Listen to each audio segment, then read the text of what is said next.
Chapter 32 of Alicorns Part 2. Everything was a long story, but they had time, and it needed to be told. Twilight started at the beginning, the shock of waking in the ruins of Canterlot. Once she started, it was impossible to stop. The opportunity to recount her every step all at once, with the extra benefit of hindsight, to a pony she trusted and who hadn't been there for any of it, was unexpectedly therapeutic. Midnight stayed out of sight, but Twilight could feel her quietly listening throughout. Luna's eyes narrowed when Twilight explained how she had first become infected by Midnight's presence, and Twilight found herself rushing to explain every action, trying to preempt Luna's accusations.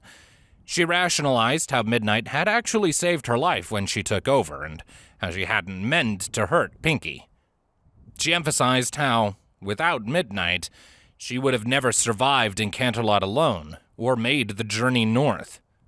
She explained how Midnight had only acted the way she did because Twilight had unwittingly pushed her toward it. How Midnight had listened and learned and developed over time, and how Twilight had grown as well. Luna listened silently until Twilight approached the end, when she delved into the princess's dreams to try and wake her. "My apologies for the hostility thou faced from me in that realm," Princess Luna commented. "My memories are trained to be unwelcoming towards visitors." Continuing on, Twilight hesitated as she reached the final confrontation with Luna's weird, considering how to approach it.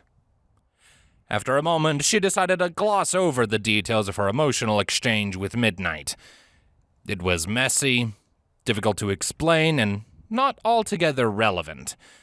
And it wasn't entirely incorrect to only say that they had beaten the weird together.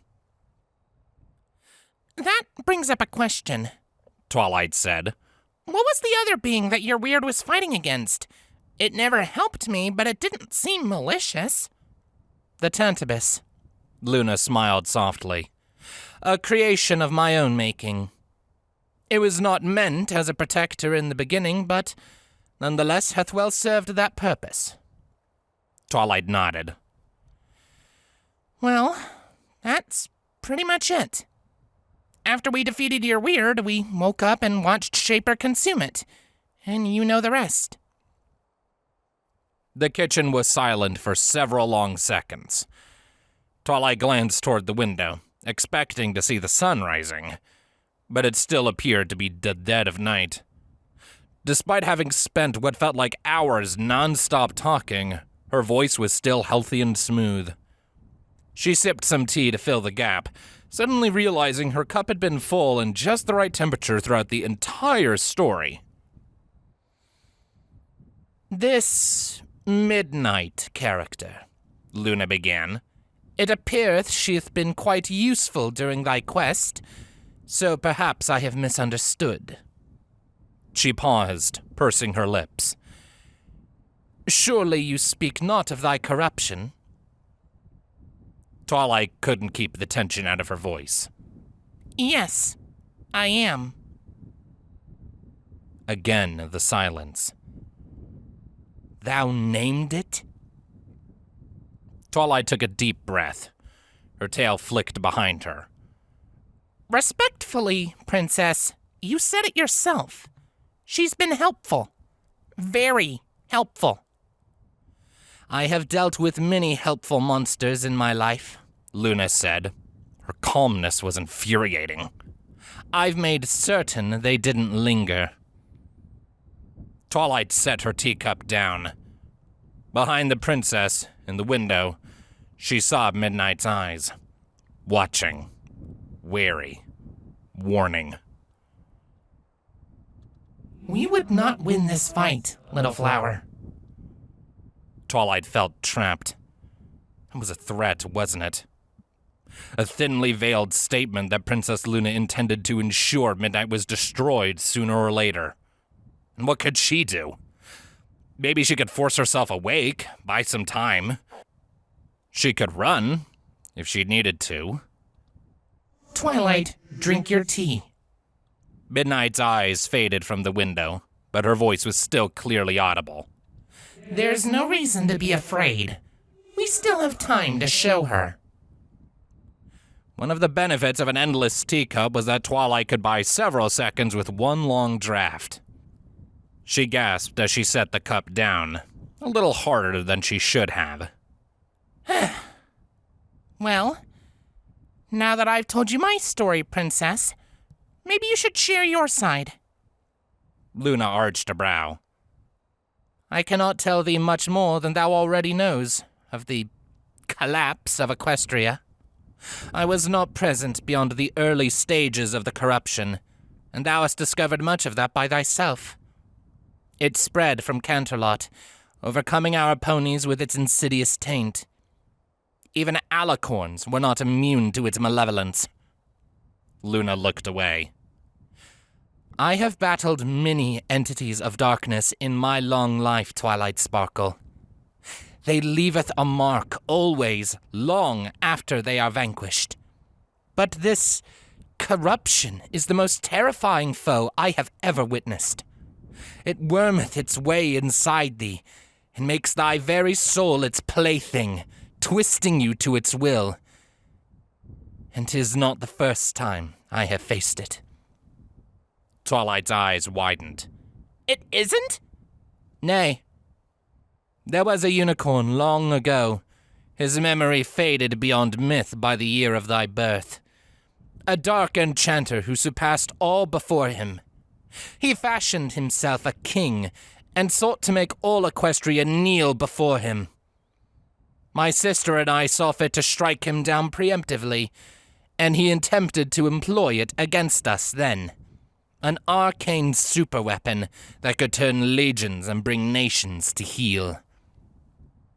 She smirked, a small snort escaping her. But we did not send our legions. Celestia and I went alone and banished him from this realm. And that dark enchanter, is that Shaper? Twilight asked. If you beat him so long ago, how did the corruption get to Canterlot? His name was Sombra. The Shaper thou hast dealt with is only a shadow. Luna sighed, turning to look out the window. Truthfully, I do not know how that seed came to be planted in Canterlot's soil. My sister was fascinated by the masterful construction of it, and 'twould not be the first time she brought some arcane malignancy back for study. But I demanded we destroy it utterly, and she agreed. Keeping it in our vaults was far too grave a risk. What about Chrysalis? Twilight suggested. It can't be a coincidence that the corruption began to spread right after her attack. Luna hummed thoughtfully. 'Tis an unusual conjunction, yes. I would not put it beneath either of those fiends to forge some twisted alliance against us. She would have been foolish to attempt negotiations with such a manipulative soul, but she may have intended to betray him as well. Indeed, it was not uncommon for old enemies to ally against us. Could any pony else have done it? Twilight asked. The corruption is insidiously difficult to detect in its early stages and malevolently stubborn in the face of attempts to wipe it out. Luna shrugged. Any sufficiently motivated sorcerer may have sent an unwitting victim to the wedding as a walking weapon. Anyone? Twilight frowned, her brow furrowing. Were there ever any previous attempts? Yes. A few. Luna turned back around to face her, her voice taking on an edge of bitterness. The stream of visitors would have made it easier to penetrate our defenses. Alas, the entire event could have been mere happenstance. The room fell silent. Twilight tapped a hoof against the table, listening to her pulse quicken. Are you saying that everything that happened, everything my friends and I have been through, could have been nothing more than a stroke of bad luck? Luna's lips curled into a sad smirk. 'Tis a possibility. Yes. Twilight stood, setting her teacup tumbling to the floor. It shattered, ceramic pieces bouncing in every direction. I need to get some air.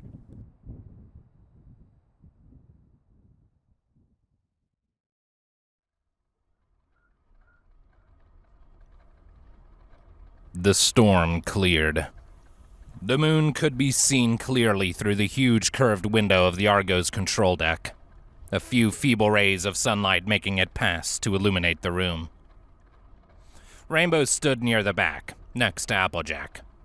Princess Luna was seated gracefully at the head of the map table, listening intently to Star Trails' excited chatter.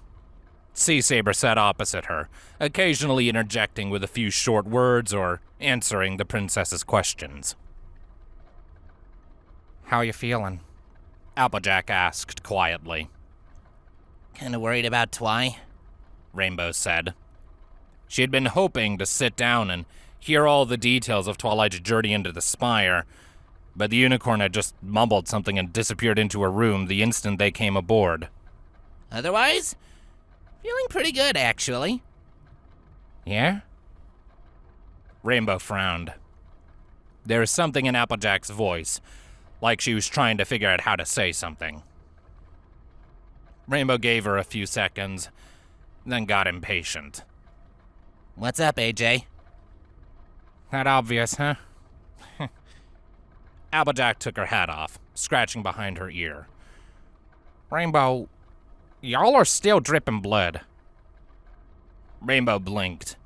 She looked down and remembered that, yes, actually, she was still covered in blood.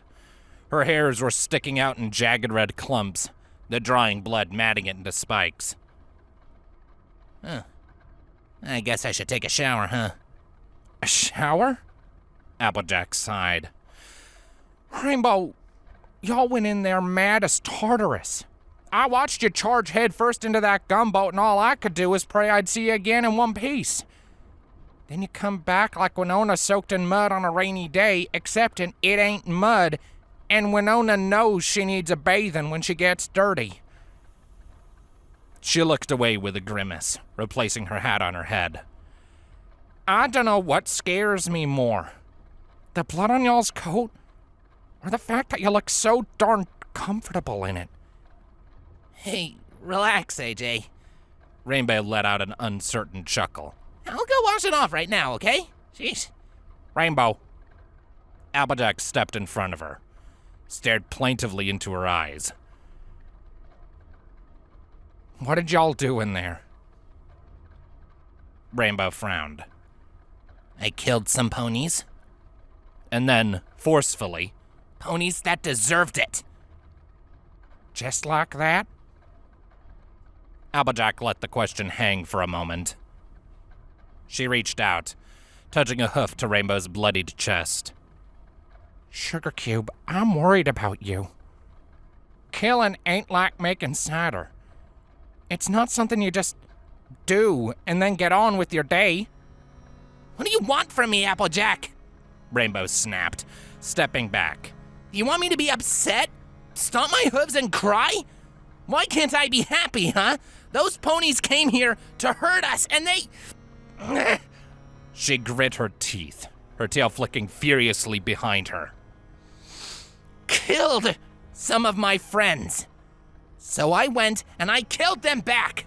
They deserved it. She leaned in, her voice lowering to an angry hiss. And I'm fucking happy about it. Applejack flinched back, eyes wide. Rainbow glared at her, willing her to understand. Why didn't she get it? They should be celebrating. And I don't see you asking Princess Luna any questions. Rainbow spat. What's up with that? She blew up a whole ship, killed almost everyone on the other. You gonna go talk to her about cider too? Applejack sighed. She stepped away and hung her head with a little shrug. Sorry, Rainbow. Didn't mean to upset y'all or nothing. Rainbow pursed her lips. Now she had upset Applejack, and unlike killing bounty hunters, that did upset her. In the background, she saw Princess Luna glancing in their direction, and an unexpected rush of shame swelled up in response. Sorry, Rainbow muttered. She brushed past Applejack and made for the door. She'd grab a cider and then go clean her wing blades. The side of her chest ached with a sharp, stabbing pain.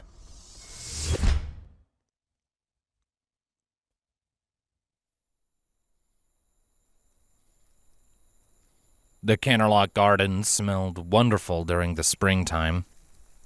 Twilight had been a little surprised at first when she had opened her front door and found them just outside, but she didn't complain. It was actually what she needed while discussing the intricacies of the end of the world.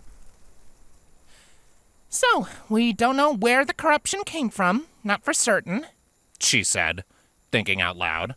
But we know where the floods came from, right? Celestia cast the spell that brought them, trying to beat the corruption. You can reverse that, can't you? Princess Luna walked beside her, her long legs allowing her a graceful, relaxed gait. I fear not.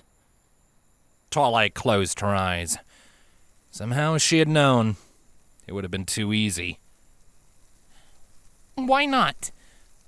Celestia cast it. Maybe if I helped. My sister is powerful, yes. But even she could not reshape the land as she did, Luna said. She called on old powers, which are now lost. Twilight nodded, opening her eyes. She thought back to Cadence's journal, still stashed in her old lab right under Shaper's nose. The shards of 3 shattered amulets, with which Celestia had cast the spell that drowned the world. The amulets? What are they?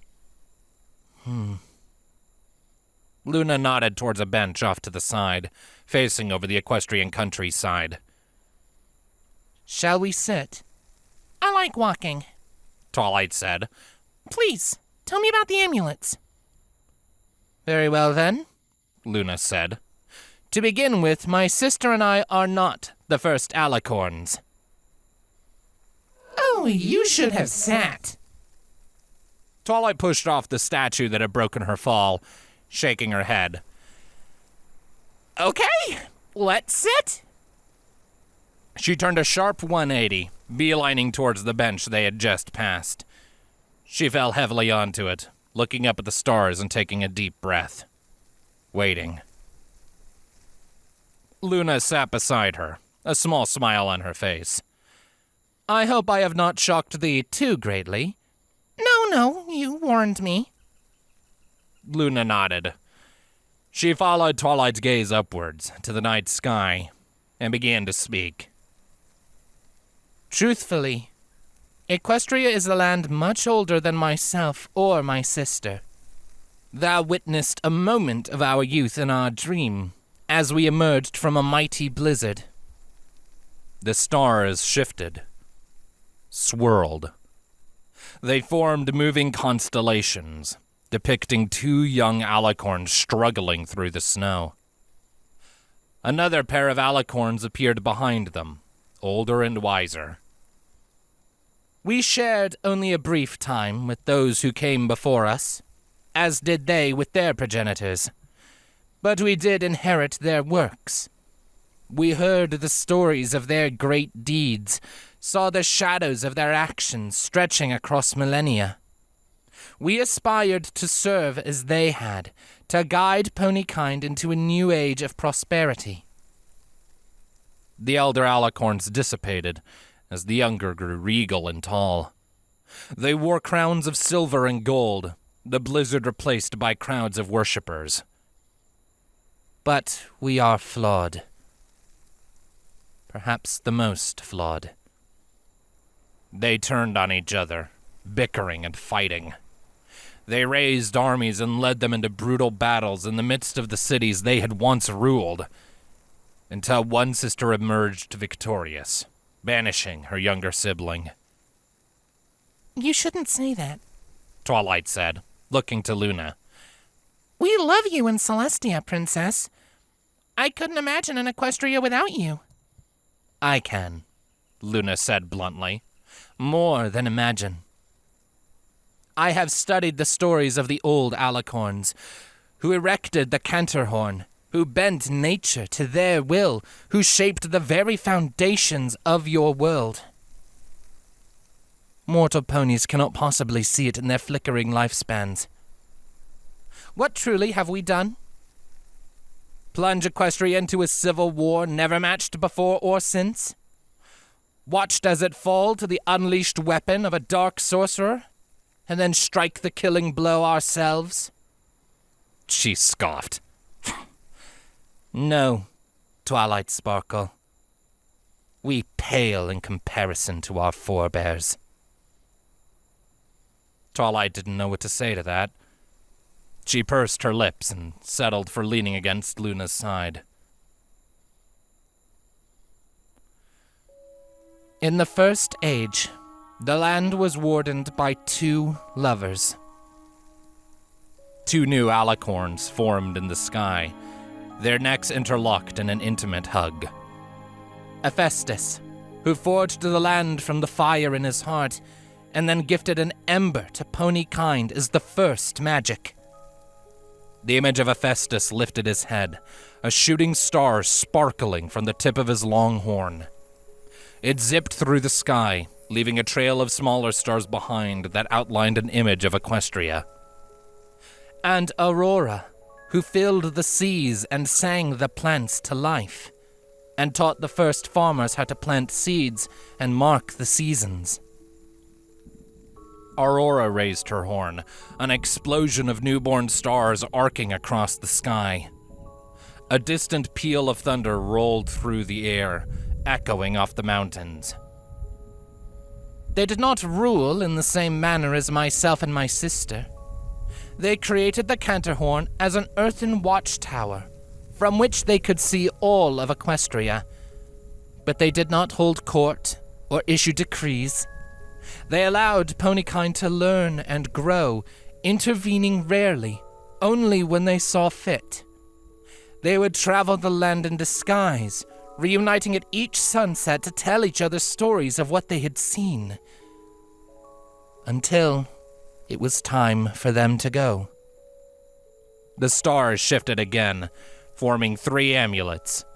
One a deep blue, glittering like the ocean on a starry night. The second vibrant green, writhing with unrepressed life. And the third an angry red, throbbing with the rhythm of a beating heart. They believed that ponykind did not need the frequent guidance of alicorns to flourish, but they feared what may come to pass after their departure. And so they created 3 amulets to pass on to the alicorns that they saw would take their place.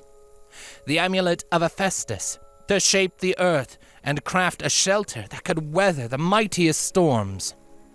The amulet of Aurora, which could summon a never-ending hurricane to bring life to the most desolate land. And the amulet of alicorns, to amplify the raw power of an alicorn to face an unstoppable foe. The amulets glowed as Luna named them, images of their powers appearing briefly in the sky. First green, then blue, and last red. The amulet of Hephaestus, Twilight said softly. That's how Princess Celestia made the dome around Canterlot. Luna nodded. And if what thou hast told me is true, 'twas these 3 amulets that my dear sister spent to cast her final magic. To drown the land, raise the earth, and set the heavens into perpetual motion. The images in the sky faded, replaced once again by a beautiful night sky. It cannot be reversed, any more than an alicorn can be unborn. That can't be right. Twilight slid off the bench, her mind racing as she paced back and forth. She was so close. The solution was right there. She was certain, if she could just make the right connection. New alicorns are still born, aren't they? That power has to come from somewhere. There must be a way to access it. 'Tis a way, yes. Twilight froze. She looked up, waiting for Luna's next words. There hath been 3 generations of alicorns throughout equestrian history, and with the ascension of each generation, the land was marked. Existence itself responds to their presence, bypassing the laws of magic. Luna's eyes flicked over, meeting Twilight's. Before my own ascension, ponies did not dream, nor did the stars beautify the night sky. That is what I brought to the world. A second passed. Twilight clenched her jaw and took a deep breath. Perhaps you should sit back down. No, I'm fine. Twilight thought of her library as she paced, of the library in Kennerlot, of hundreds of books written over hundreds of years about astronomy and dreamscapes, intelligent ponies who had dedicated their lives to studying their intricacies. Do you really expect me to believe that out of countless scholars, journalists, historians...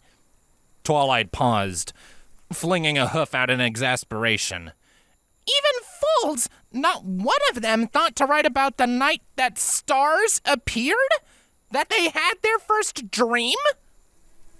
Twilight, Luna smirked. How old dost thou think I am? Twilight slowed, then stopped. She stared at the princess, brow furrowing. I think she's got you there, little flower. Twilight narrowed her eyes. The oldest written histories in Kennerlot went back several millennia, so... You'd have to be so old that all records of your ascension have been lost. So old that it would seem reasonable to be banished for only 1,000 years.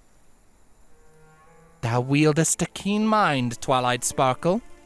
Luna's smile widened, her eyes glinting mischievously.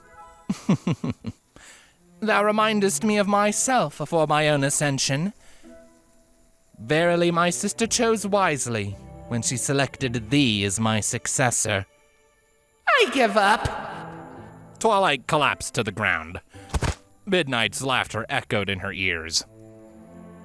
She lay there for several seconds, allowing her pulse to steady. Shall I wait for thee to arise? Luna asked. No, please. Twilight waved a hoof. I think I'll just stay here for a minute. Understandable.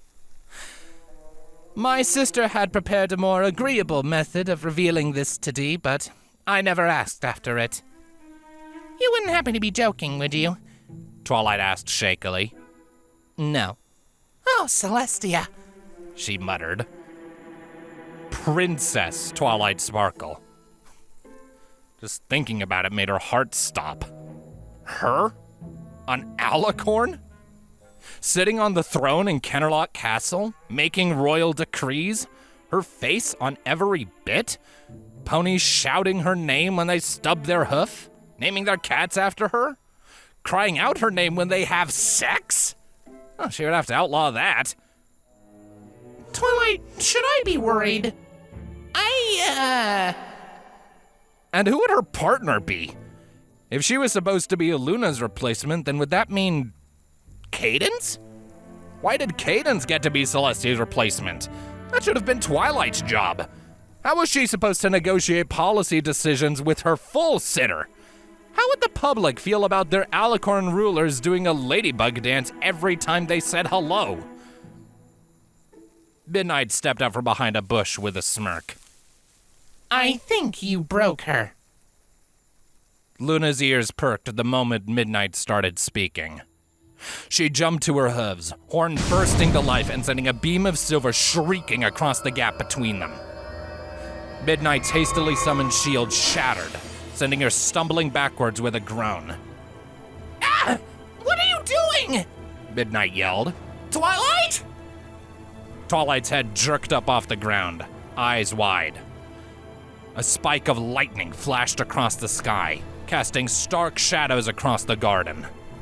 Luna's form melted into them, reappearing in between Midnight and Twilight as thunder rolled through the air. Close thy mind, Twilight! Luna straightened up to her full height and flared her wings.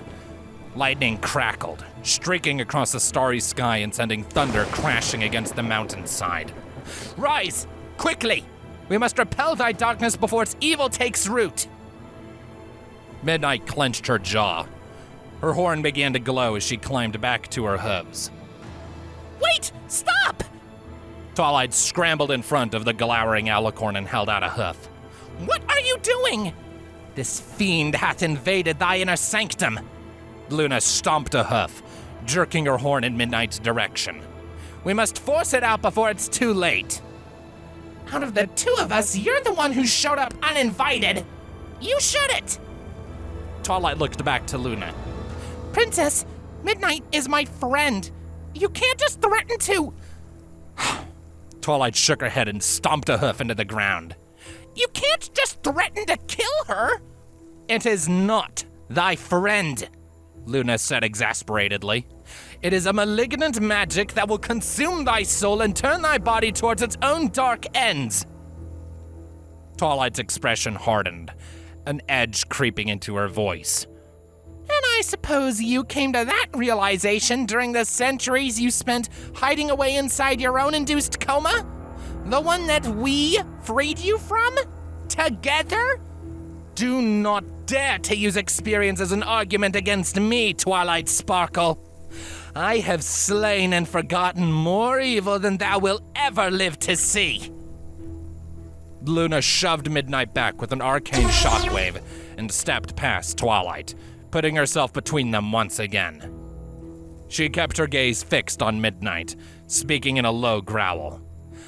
I see thy game, creature. Thou wilt need to work harder to fool a goddess. Midnight grunted as she was thrown to the ground for a second time, bouncing back up and fearlessly meeting Luna's glare. It's clear to me that you've already fooled yourself, Princess.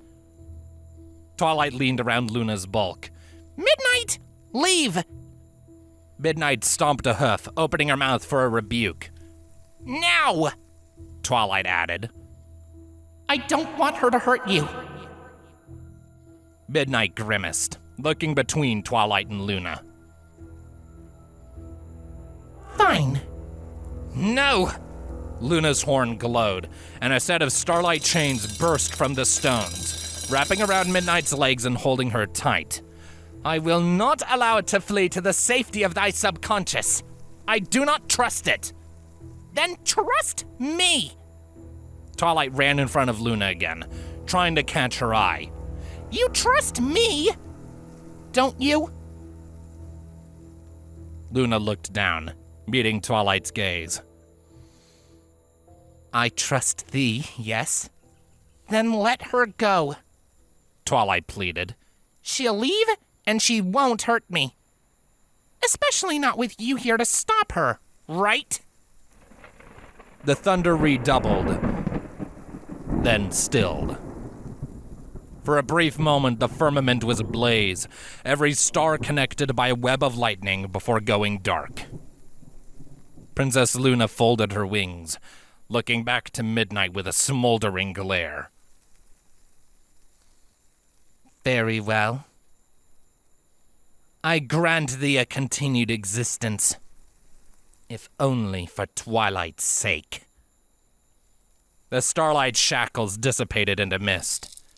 Midnight stepped backwards, keeping her eyes on Luna.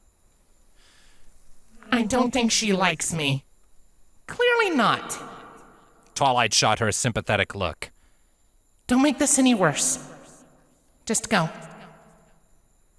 I'll be listening if you need me. Twilight sucked in a deep breath. Princess Luna relaxed slowly, scanning the shadows as she sat back down onto the bench. 'Tis unwise for thou to tolerate that thing's presence here, she said. That thing is my friend, Twilight countered. I told you that already. I believe thou thinkest it thy friend, Luna said. and I believe it will abuse thy friendship for nefarious ends. You heard my story. Twilight stepped closer. I've told you about how much she has helped me. She's had a million opportunities to hurt me already, and she's never taken any of them. It would say or do anything to gain thy trust, Twilight Sparkle, Luna said. 'Tis not a raging boar or hungry wolf. It is cunning, and will wait until you are most vulnerable. I know when I was most vulnerable, Princess, Twilight said bluntly. It was in Canterlot, when I hated myself and everything I had done. And in her own way, Midnight was there for me when I needed her. Luna sighed. 'Tis clear there will be no convincing thee. She shook her head, looking out at the horizon. At least you respect my wisdom enough to banish it in my presence. Oh, it is so tempting to tell her I've been here the whole time. Don't. Twilight dropped back onto the bench next to the princess. They sat in silence for a long while, not making eye contact. Finally, Twilight broke the silence. So, I was going to be It was still difficult for her to say it out loud. an alicorn. How does something like that even happen? Luna shrugged. 'Tis a convoluted and mystifying process, one which I could not hope to do justice. But as Princess Everfree illustrated to me, each alicorn possesses a domain, an aspect of existence, which they doth embody and nurture. Celestia's domain was the waking world, and as her counterpart, I am the night. Twilight frowned. She raised a hoof. Did you just say Princess Everfree? Luna paused. Ah, yes. My mentor and predecessor. Thou hast likely seen her legacy. Twilight opened her mouth, then thought better of it. She'd likely spend an eternity here if she wasn't careful. I see. Thy restraint is to be commended, Luna said. The realm knoweth when each alicorn generation approaches their zenith, and begins to plant seeds. Ponies gifted with exceptional talents emerge, each one with the potential to ascend. All of them? Twilight asked. Luna nodded. But it is an incredible feat even for them. They possess potential, but the magic must be tested many times, hardened through great adversity, molding them into masters of their domain. Thy first challenge was rediscovering the elements and defeating Nightmare Moon. But I didn't do that alone, Twilight protested. I was only able to do that because I had my friends with me. Correct. And for thy second feat, thou and thy friends defeated Discord, a creature so powerful that he posed a challenge even to myself and my sister when we faced him. Luna leaned in, a small smile breaking through her stern facade. But thou didst not batter him down with formidable magics, nor outsmart him with exceptional strategy. Thy victory came from friendship and connection, just as before. Oh no, Twilight gasped. I was going to be the princess of friendship? That's ridiculous. Any more ridiculous than the princess of love? Luna countered with a raised brow. Love and friendship share a duality, much like day and night. Thy title may be a friendship, but thy abilities would surely extend much farther. Right. That makes sense. Twilight nodded, more to herself than anything else. So, I was one of those gifted ponies? Is that why Princess Celestia tutored me? Luna leaned back, her smile fading as she gazed into the distance. Much of my dear sister's plotting occurred during my banishment. I gather her goal was to manipulate the apparatus to ensure thy smooth ascension. I disapproved of such methods, but Her eyes flicked back, meeting Twilight's. thy performance was most convincing. So, all of those things I did, that me and my friends did, were just some... Twilight gestured with a hoof as if reaching for the right words. tests? Boxes? On Princess Celestia's checklist to turn me into an alicorn? She ran her hoof through her mane, shaking her head. Did she think I wouldn't be able to do it on my own? Was any of it even real? Twilight sparkle. Luna's wing stretched out, wrapping around Twilight's shoulder and giving it a slight squeeze. Do not make the mistake of thinking that just because a very wise mare puts faith in thy potential, that thy accomplishments are not thine own. She paused, letting her words sink in. My sister loved thee.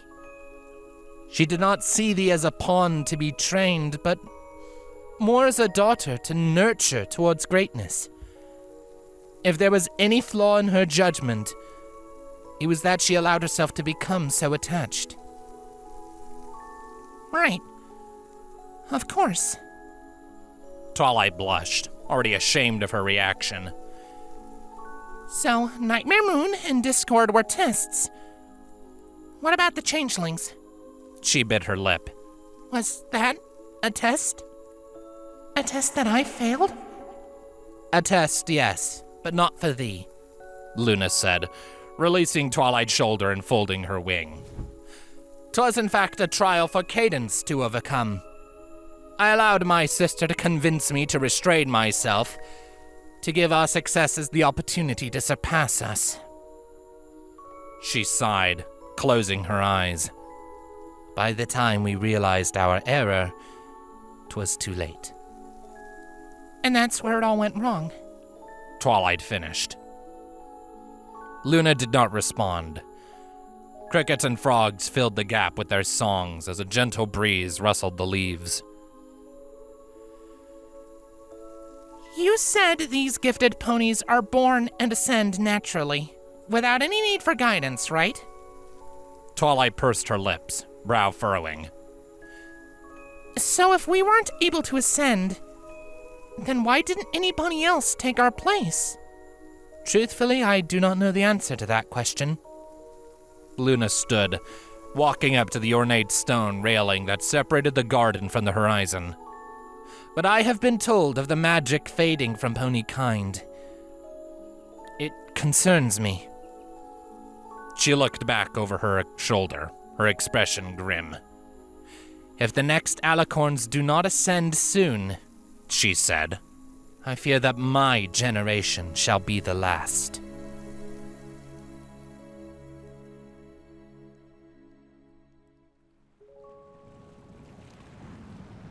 Against all odds, Leviathan Wakes had been saved. From an elevated balcony, Rarity surveyed the damage. Strangely, there were no bodies and scarcely any blood. Those who died had mostly died in the water, pulled down into it by the insatiable deepfish or reduced to ashes. What blood had stained the wooden walkways and hulls had been washed away by the salt water. Instead, the tale of the city's fight for survival had been physically carved into its very structure. Many of the floating ships and platforms had been broken to pieces, the shattered ends dragging along haphazardly by rope or chain as they tumbled and rolled. Some had been lost completely, with only a purposeless stretch of pier or frayed netting to indicate that there'd been anything there at all. Burn marks and spent harpoons marked those sections where the fighting had been fiercest, the Wakers defending their collective home with firebombs and harpoon guns. The most notable change of all, however, was under the waves. Where previously there had been two great shadows lurking in the ocean, the twin leviathans that served both as the city's locomotion and namesake, now there was only one. Rarity wondered if it was lonely. She wondered if it had even noticed as the Wakers had cut the chains binding it to its sister and left the huge carcass to sink to the depths. Jester emerged from the doorway behind her, walking up to the railing and sucking in a deep breath. Having fun moping up here like some storybook character? Rarity shot the mare a sideways look. I'm not moping. No? Could have fooled me. Jester grinned, nudging Rarity with a hoof. Lighten up, Countess. You saved a city today. Did I? Rarity sighed, looking to the long trail of flotsam bobbing in the city's wake. There's barely anything left. Barely any ponies left. Nothing's wrong with trimming a little fat now and then, Jester said. Clear out the old, make way for the new, Do you mean that? Rarity frowned, turning to face the other mare. I thought you loved Leviathan Wakes. I love the idea of Leviathan Wakes, Jester corrected. It's the idea that drew me here a long time ago. Freedom in every way, free to travel, free to live, free to do whatever the hey you want. But that idea's faded over the years. Ponies decided they wanted to start owning things here. Wanted to make rules, and structure, and flags. But you notice something? She slung one leg over Rarity's shoulder, gesturing with the other. No flags left. They've all either ran off or been torn down. As far as Equestria knows, this place is dead. Gobbled up by the deep fish. Rarity's brow furrowed. And that's a good thing? Yes! By Luna, yes! Means we're more free than we've ever been. Jester let out a satisfied laugh. And the only ponies left are the ones that know just how much that freedom is worth. We're back to the idea. And that's not so bad. There was a certain romantic appeal to the notion, if one could get past the cost in blood. What about your bar? The friends you lost? Lost a lot in my life, Countess. Friends included. They'll be remembered. Jester doffed her hat, holding it against her chest and closing her eyes. She opened them after a few seconds, giving Rarity a friendly shake. My new ones will be too. Rarity answered with a half-hearted smile. She felt it was the polite thing to do. So that's it? You fight off an invasion and then go back to your life? Just like that? What else am I gonna do? This place here is all I care about. As long as it's still afloat, I'll be here, serving drinks and swapping stories. And I'm sure to hear a number of good stories soon, I think. Jester nodded upwards. Rarity looked up towards the moon, still eclipsing the sun. Yes, She said. quite.